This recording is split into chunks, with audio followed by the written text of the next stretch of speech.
Hi, I'm Kevin Cassone. This is the TV and Media YouTube channel. We have three areas of videos. We're going to cover town board meetings, ZBA meetings, and planning board meetings. The special town board meetings, the ones that aren't covered, and the other two, planning board and zoning board meetings, which you never get to see on TV. So that everything you can watch at your leisure, or go back and watch again, even if you do attend the meeting. What if you want to go back and look something up? Like, I think I remember them saying such and such, and you want to go back and look it up. And they'll always be there. We're never going to take any videos down. Okay, this one is about the structure of town government and how nobody, even most of our elected officials, and I say most, or some who do, don't understand the structure of our town government. In the media, we have a supervisor, not a mayor. Everybody seems to think the supervisor, they give the supervisor mayoral powers, and they shouldn't. Sometimes even other elected council people, because they don't want to do all the hard work, and they're like, oh, let so-and-so do this, whatever they want. And this is true of Victoria Parati's administrations, Bill Flood's, people, all the way back. I've always seen them acting like mayors. It doesn't matter if they have a majority of the board behind them. And they don't, they still need to go and say, if I'm going to do something, spend money on something, they need to bring it to a vote, a consensus of the board, something at a town board meeting in public. And not a workshop meeting. And that'll be another video how these two things the lines have been blurred. Victoria Parati basically has 2 town board meetings a month, not a workshop meeting and a town board meeting. Anyway, the powers of the supervisor.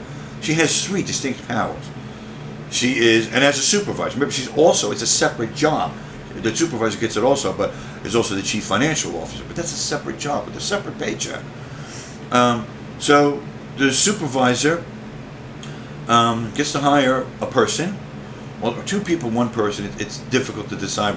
Does chief financial officer get to hire somebody? But the supervisor, because they're also the chief financial officer, get to hire the bookkeeper and their secretary. These are direct reports and serve at the pleasure of the supervisor. Every other employee in town is an employee of the entire board. They cannot be reprimanded. They cannot be fired unless 3 out of 5 people on the town board agree with whomever is trying to get them discharged or wants to reprimand somebody. That's the law. That's how our government works. We do not have a mayor. The other unique powers of the supervisor, besides those 2 special hires, so that's 1 and 2, is setting agendas for town board meetings, which 3 out of 5 council people can overrule. But the supervisor, whoever he or she is, gets to set the agenda. That's it. Those are all the unique powers of the supervisor. The supervisor has no other special powers. They cannot spend a dime without a 3 out of 5 vote on the town board. And it must be a publicly held vote. Not they just call them up and they think, oh, well, I've got 3 out of 5, so I'll just do it now. No, they have to wait for a meeting, have the vote, I'm going to spend this money. I mean, they should be happy they have the majority, and all these votes will just be perfunctory, automatic. But people have even avoided that step. They just start doing it behind the scenes. So I just told you the only special powers a supervisor has. That's it. Basically, the supervisor is also a central contact point. But only a contact point. That doesn't mean a censoring point. The supervisor has discussions with people, state legislators, the governor's office, DEC. Then they must disseminate those communications to the entire town board. You cannot have 2 boards. You cannot have a supervisor who emails some people, there's this board over here, this faction, and another board over there. That's already been adjudicated in New York State courts. That's illegal.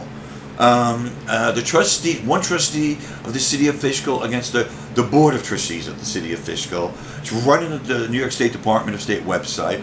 This was already found out. It's illegal to do that. You cannot have 2 boards. Just the way you can't intentionally try to schedule a meeting when 1 board member can't attend. That's illegal.